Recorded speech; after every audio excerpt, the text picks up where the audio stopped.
सबसे विचार विमर्श करने के बाद ग्वालियर के विकास का एक सुनियोजित रोड मैप बनाया है। ग्वालियर अत्यंत प्राचीन, ऐतिहासिक, धार्मिक और पुरातत्व महत्व का नगर है, जो महानगरों की श्रेणी में आता है। ग्वालियर की अपनी परंपराएं हैं, जीवन मूल्य है, संस्कृति है। उनका ध्यान रखते हुए प्राचीन नींव पे नया निर्माण हो ग्वालियर का, और ग्वालियर का विकास के रोड मैप में सब चीजें सम्मिलित है। यहां अधोसंरचना का विकास, इंफ्रास्ट्रक्चर, उसमें चाहे सड़कों का सवाल हो, पेयजल की व्यवस्था हो, सीवेज का सिस्टम हो, यहाँ का रेलवे स्टेशन हो, बस स्टैंड हो, यहाँ का एयरपोर्ट हो, क्योंकि कनेक्टिविटी जरूरी है आगे बढ़ने के लिए। यहाँ के टूरिज्म की संभावनाएं हो, यहाँ खेल की सुविधाएं हो, यहाँ स्वच्छता का सवाल हो, और उससे भी आगे बढ़ के उद्योग, व्यवसाय, रोजगार, इन सबको ध्यान में रखते हुए बनाया है। एक लिखित रोड मैप भी आपको हम बाद में भेजेंगे, लेकिन जो प्रमुख चीजें हैं वो मैं आपके सामने प्रस्तुत कर रहा हूं। और जो काम हम करेंगे उसमें केंद्र सरकार का सहयोग भरपूर मिलेगा अलग अलग योजनाओं में, क्योंकि आदरणीय तोमर जी हमारे बहुत प्रभावशाली मंत्री हैं। आदरणीय सिंधिया जी कल्पनाशील मस्तिष्क के धनी हैं, और विवेक जी,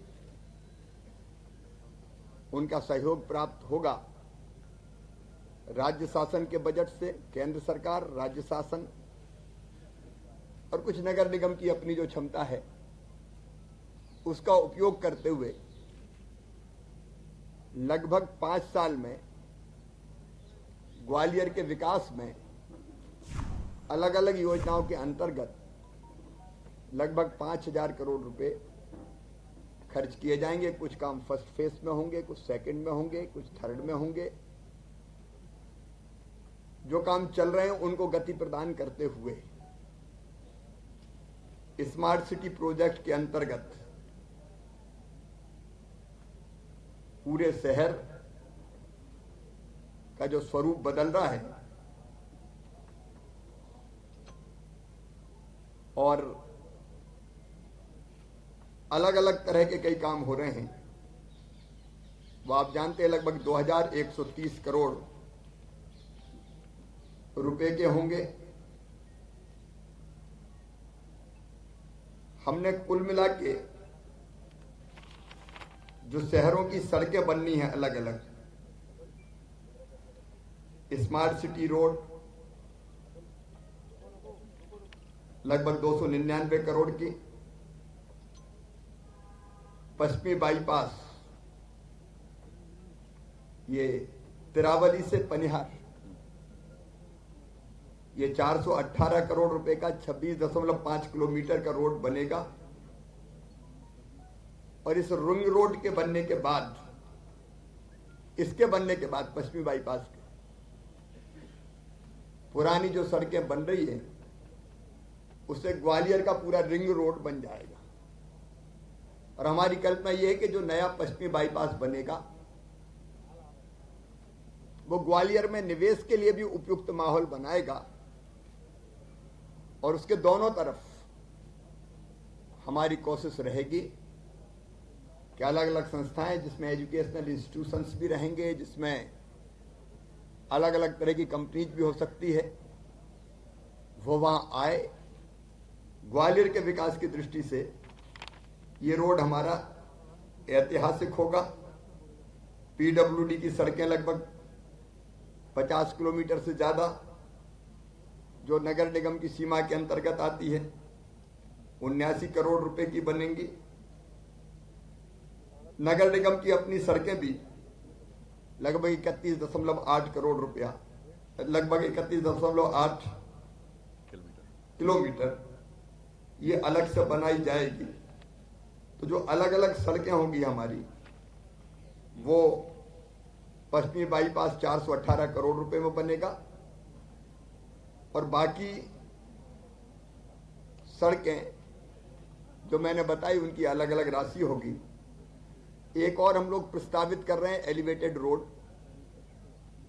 स्वर्ण रेखा नाले पर, उसकी अभी पूरी रूपरेखा बनाने के हम निर्देश दे रहे हैं और एक बार पूरी रूपरेखा बनने के बाद उसका सर्वे होगा, एस्टीमेट बनेगा, फेजेज में हम उस काम को संपन्न करेंगे।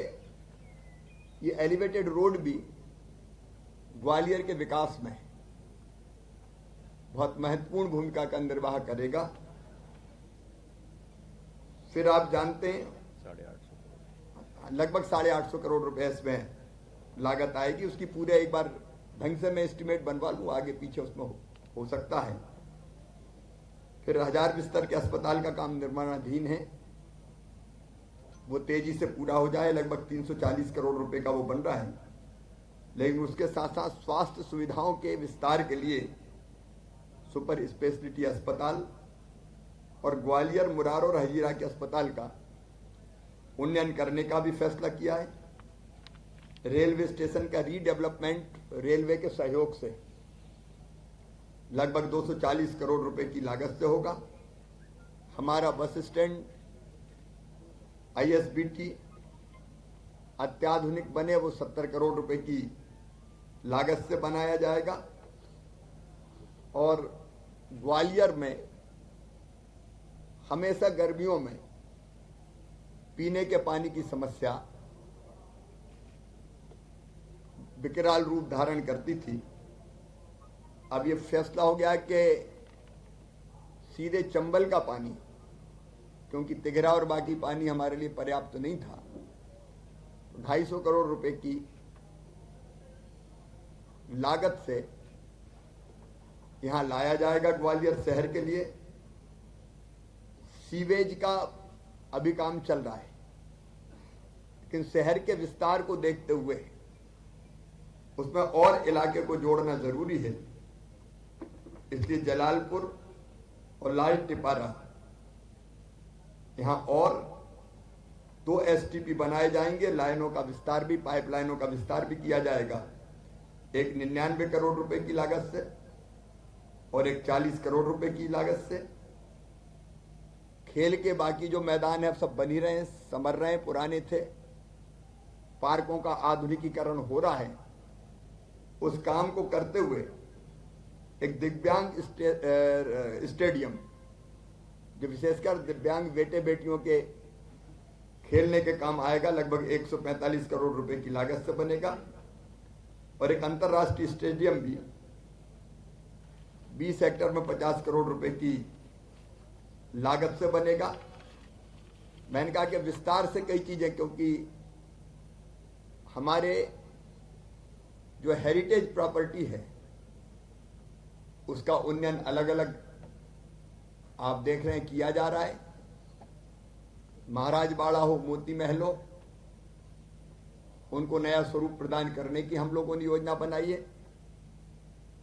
और चाहे तानसेन जी की जन्मस्थली हो, बेहट और बाकी जो स्थान है, उनके विकास की संपूर्ण योजना हमने बनाई है। एक और बार हम बैठेंगे, हमारी जो पर्यटन को प्रमोट करने के लिए मंत्रिपरिषद की समिति है उसके साथ ग्वालियर में ही। और ग्वालियर और चंबल संभाग के हमारे टूरिज्म की दृष्टि से जितनी महत्वपूर्ण स्थान है, पर्यटक सर्किट एक बना है, लेकिन उसको और बेहतर करने के लिए उसकी भी विस्तार से रूपरेखा बनाएंगे। यहाँ के जितने पुराने हमारे पार्क है, चाहे स्टोन पार्क हो, कालीन पार्क हो, एक जिला एक उत्पाद के अंतर्गत स्टोन के काम को हम लोगों ने लिया है। इनमें रोजगार की संभावनाएं कैसे बढ़े, उसकी रूपरेखा भी हम लोगों ने विस्तार से बनाई है। तो जैसे मैंने कहा वो पूरी एक रिटन नोट भी आपको दिया जाएगा, तो विस्तार से वो सारा आप देखेंगे। लेकिन जो मैंने कहा आपको कि ग्वालियर का संपूर्ण विकास हर दृष्टि से, बुनियादी सुविधाओं की दृष्टि से और बाकी जो आवश्यकता है उसको पूरा करते हुए, रोजगार के नए अवसर सृजित करते हुए एक इंटीग्रेटेड कार्यक्रम हमने बनाया है। और हम लोगों ने पहले साल में, दूसरे साल में, तीसरे साल में कौन कौन से काम पूरा करेंगे उसकी भी हमने विस्तृत कार्य योजना बनाई है। और इसलिए मैंने प्रारंभ में कहा था कि ग्वालियर के विकास में बहुत मील का पत्थर आज की बैठक साबित होगी। मैं आभारी हूँ नरेंद्र सिंह जी का, ज्योतिरादित्य जी का, हमारे बाकी सांसद विवेक जी का। एक बात पूरी हो जाए, सांसद विवेक जी का और मेरे मंत्री सहयोगियों का, हम सब ने मिलकर ये योजना बनाई। आपके नेतृत्व में माफिया के खिलाफ कार्रवाई जिला प्रशासन ने बहुत अच्छी की है, लेकिन कांग्रेस माफिया का 15 करोड़ रुपए की जमीन अभी तक मुक्त नहीं कराई। एक बोलेंगे तो ठीक। वो MOU जो हुए थे उसका क्रियान्वयन कब तक होगा? क्योंकि ग्वालियर में बहुत से उद्योग जो हैं बंद हो गए हैं, बहुत से आने में कागजों में है वो, और काफी छटनी कर दी गई है। इस पे थोड़ा सा विचार अपना व्यक्त करें। एक अगर सवाल हो जाए जल्दी। 15 करोड़ रुपए की भूमि माफी एक तो देखिए, अगर कोई आवेदन है तो वो अलग से दे दे। आवेदन नहीं है, आपके नेतृत्व में जिला प्रशासन ने बहुत अच्छी कार्रवाई की है, लेकिन कांग्रेसी भू माफिया की 15 करोड़ रुपए की संपत्ति वो अलग से देख लेंगे, क्या काय की संपत्ति, कौन सी संपत्ति है। इतना जरूर है कि मध्य प्रदेश में प्रभावी कार्रवाई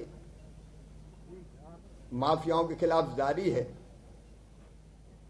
और मैं बताते हुए प्रसन्नता का अनुभव कर रहा हूं कि लगभग 1000 करोड़ रुपए से ज्यादा की जमीन है पूरे मध्य प्रदेश में हम लोग मुक्त करा चुके हैं।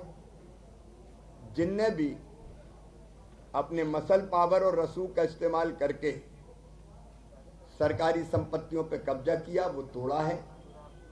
आगे कार्रवाई लगातार जारी रहेगी और किसी भी प्रकार के माफिया को छोड़ा नहीं जाएगा। एक बोलेंगे उद्योग के बारे में बताइए। MOU जो हुए थे वो लोगों ने जमीन तो ले ली, लेकिन 4-5 साल हो गए उसके किसी तरह का उत्पादन नहीं शुरू हुआ है, तो वो उनको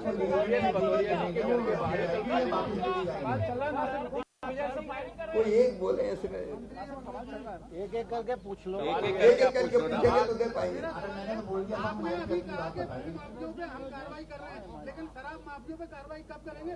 सभी कर चुके हैं और DC अभी तक कुर्सी पे बैठा है, उसे सस्पेंड नहीं किया गया। कलेक्टर सस्पेंड हो गया, SP हो गया, वहाँ का जिला अधिकारी हो गया, लेकिन वो DC बैठा हुआ है आज तक। भाजपा के शासन में कांग्रेस की भाजपा के शासन में हो रहा है, भाजपा के माफियाओं की सूची बनती है। देखिए, बना दो सूची और खेल खत्म करो। अरे हमारी सूची भाजपा कांग्रेस को देखकर नहीं बनती। जो गड़बड़ करेगा नहीं छोड़ा जाएगा। ये भारतीय जनता पार्टी की सरकार है।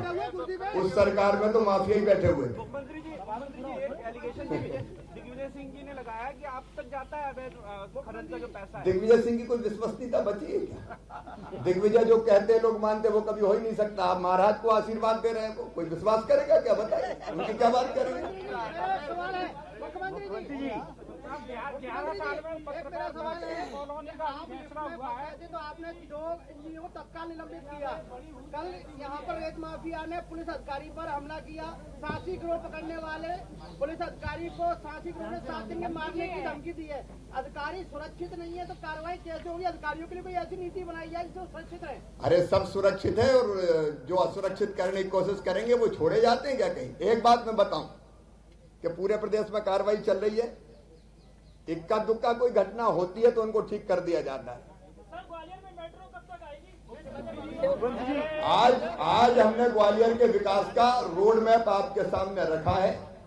उसमें हवाई अड्डे का विस्तार भी शामिल है, उसमें रेलवे स्टेशन का आधुनिकीकरण भी शामिल है, कनेक्टिविटी भी शामिल है। रोड पे की जवाब नहीं दे रहे आप।